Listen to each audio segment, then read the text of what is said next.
Assalamualaikum dan salam sejahtera buat semua pendengar FS. Macam korang semua, aku pun peminat dengar FS. Aku jadi ketagih untuk baca cerita FS nih bila malam menjelang, sekitar pukul 12 pagi dan ke atas. Itulah rutin harian aku sejak PKP ni. Setelah sekian lama aku baca cerita korang, kini tiba giliran aku untuk ceritakan pengalaman seram aku sepanjang aku hidup. Tapi anehnya nih, segala pengalaman seram nih hanya terjadi waktu aku bersama arwah ayah. Ayahku dah meninggal dunia waktu aku belasan tahun lagi. Tapi segala memori dengannya tuh tak mungkin dapat aku lupakan. Kisah ini berlaku waktu aku berumur lingkungan 10 hingga 12 tahun dan masih bersekolah rendah. Kejadian berlaku waktu kami nak pulang ke kampung di pantai timur. Seingat aku, sempena perayaan Tahun Baru Cina. Perjalanan waktu itu memakan masa lebih kurang 2 hingga 3 jam daripada kediaman kami. Malam tu sepi je dan hujan sekadar rintik-rintik. Permulaan 1 jam pertama macam biasa dan suasana gembira yang tak terkata. Yalah, kami satu keluarga sangat rapat dengan keluarga beliau arwah abah dan atuk kami. Jadi, perasaan nak balik kampung tu seolah-olah macam perasaan nak balik raya. Kami pun pasang lagu raya untuk hidupkan mood balik kampung kami tu. Dalam jam 1 pagi, keadaan jalan raya bertambah sunyi. Ditambah pula dengan jumlah kenderaan yang semakin berkurang. Kami mulai masuk ke jalan hutan atau dikenali sebagai jalan biasa. Untuk keluarga yang tak berapa mampu ni, agak berat untuk kami lalu beraya sebab kos yang sangat mahal. Sekitar jam 1.30 pagi, kereta kami ni tiba-tiba saja meragam. Mungkin bunyi agak klise, tapi itulah sebenar-benarnya terjadi. Entah apa yang tak kena. Berkali-kali cuba untuk start, tapi masih gagal. Kami buntu seketika dan mengharapkan bantuan kenderaan yang lalu lalang. Tapi malangnya, kami diendahkan macam tu je. Arwah abah ni cuba telefon rakannya, tapi gagal sebab talian perhubungan di kawasan hutan tu sangat mengecewakan. Lepas tu, ayahku cakaplah, kita tidur dalam kereta lah dulu. Esok pagi, kita cuba minta tolong orang. Ujar abah ni cuba memberikan pendapat, tapi mak aku bantah pendapat ayah aku tu sebab bimbang akan keselamatan kami 5 beranak. Abah ni pun berfikir sejenak dan pada masa yang sama menyalakan lampu sulu sebagai tanda minta bantuan. Malangnya, tiada langsung kenderaan pada waktu tu. Kami jadi semakin hairan. Tiba-tiba, dengan tidak semena-mena, adik perempuan bongsu aku ni meluru masuk ke dalam hutan dengan pantas. Kami cuba mengejar, tapi gagal. Bertambah pula dengan keadaan yang sangat gelap. Kami jerit minta tolong sekuat-kuatnya, tapi tiada orang. Kami pun rasa seolah-olah macam ada di dunia yang lain. Keadaan waktu tu sangat sunyi sepi, walaupun belum mencecah pukul 2 pagi. Abah yang mula-mula nampak cool, tiba-tiba jadi sangat takut. Karena adik aku yang tiba-tiba menghilangkan diri. Abah, apa kata kita cuba azankan kawasan ni? Angah takut kita berada di alam lain. Ujar aku secara spontan sebab masih tiada tanda-tanda kemunculan adik aku. Abah pun bersetuju dan mulai azan. Selesai azan, tiba-tiba ada beberapa buah kenderaan mulai lalu di kawasan tu. dan salah sebuah daripada kendaraan tu berhenti dekat kami untuk tanyakan masalah kami.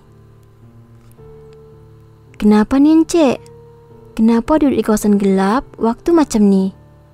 Pemuda tu bersuara. Abah membalas dengan nada yang sayu. "Kereta kami rosak nih tuan.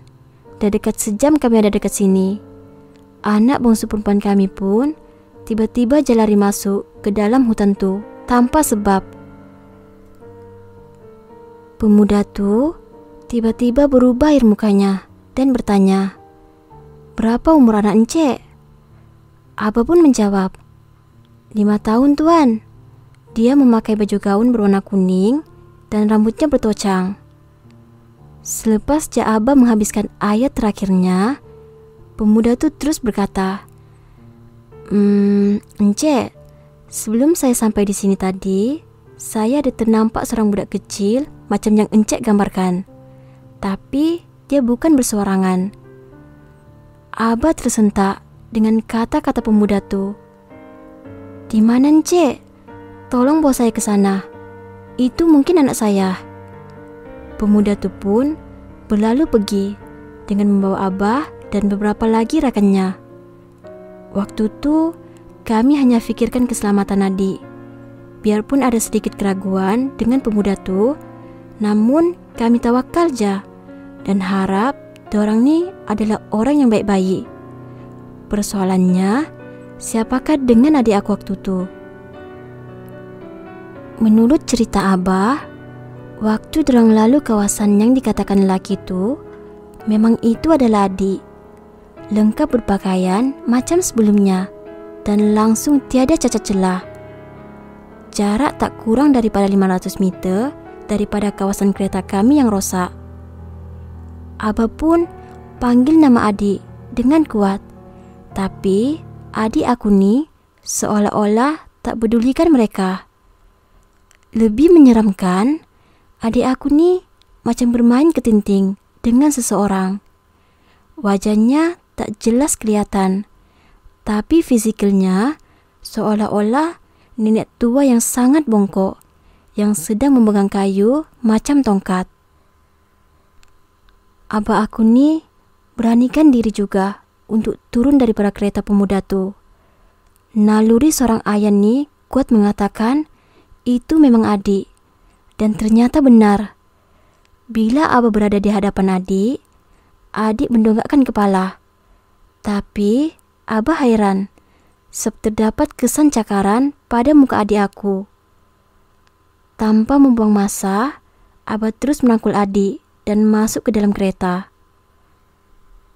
Dan tiba-tiba nenek tua tu berkata, "Nak pergi mana tu? Tak nak main dah?" Adik yang berada dalam kereta waktu tu tiba-tiba ketawa dan menangis keserangan. Abah tak pedulikan nenek tua tu sebab dia tahu itu bukan manusia. Lantas pemuda tadi tu dan beberapa rakannya terus memuncut laju dan dorang tinggalkan nenek tu terkapai-kapai.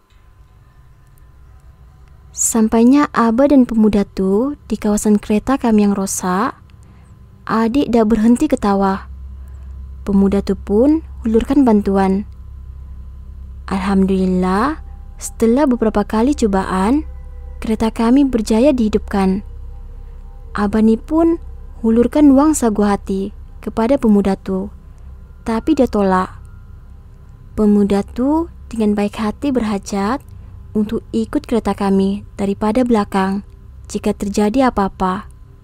Abah aku ni terima jalah pelawaan pemuda tu sebab bimbang kereta uzur kami ni buat masalah sekali lagi. Dan lepas tu kami mulakan perjalanan kami dan berharap tiada apa-apa yang berlaku lagi. Sementara tu adik pun beransur pulih dan sedar setelah diberikan air bacaan campi ibu. Setelah beberapa minit kereta kami diekori pemuda tu, kami terdengar bunyi hon yang sangat kuat dan lampu tinggi di belakang kami tiba-tiba hilang sekelip mata.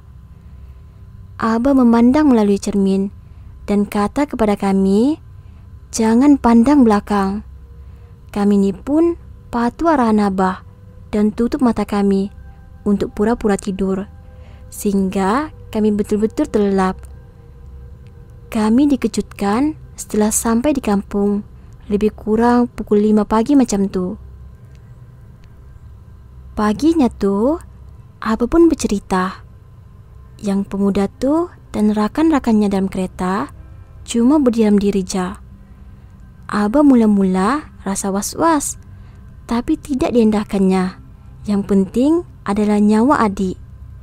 Tambah Abah, waktu di dalam kereta tu, pemuda tu sering tersenyum dan mukanya seolah-olah pucat sepanjang masa. Semasa Abah bercerita, aku baru teringat bahwa muka pemuda tu seolah-olah sama macam rakan-rakan yang lain. Sampai sekarang, kami rasa pemuda tu sangat misteri. Tapi disebabkan dia, kami keluar daripada jalan tu.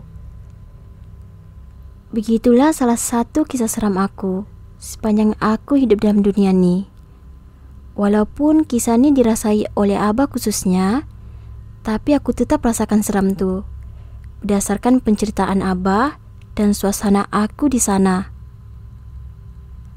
Okeylah, sampai sini je lah cerita aku. Maaf kalau cerita aku ni membosankan untuk korang, tapi ini adalah cerita sebenar.